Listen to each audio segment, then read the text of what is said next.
सुधुरुनी आलू समस्या पश्चिमबंग आलू बदल में उत्तर प्रदेश आलू किणिले सरकार हेले उत्तर प्रदेश आलू किणवाई नाक टेकुछंती ग्राहक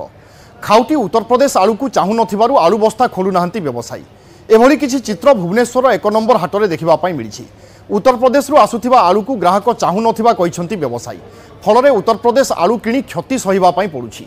आउ व्यवसायी कहवा कथा उत्तर प्रदेश आलू बड़ बड़ गोटे बस्तार 10 किलो अधिक फटा आलू बाहरुछि।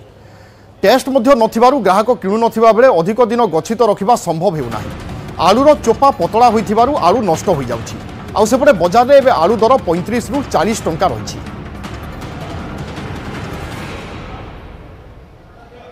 तार चाहिदा कम से माने घरवा लोकन पय एटा सुविधा नै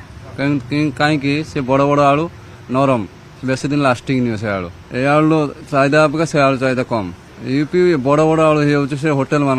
देखा देखा देखा सफेद कि नरम आलू बड़ बड़ आलू केवल होटेल घर लोक नुहे। सरकार तो कहते कहीं से ममता बनर्जी बारंबार धमकाऊँ बोली से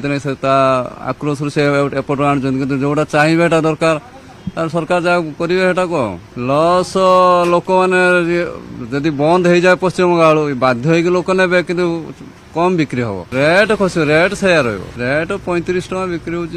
यूपी तो मुझे आनी ना 35 टका ए आलू बिक्री हो से आलू भी 35 टका शुणा 35 टका बिकुँ गुंडा आलू नहीं बड़ आलू रेट अधिक आलू ना 50 नौ 40 धला आलू भला नहीं के रेट अच्छी तथा रेट अधिक अच्छी 20-30 टका 40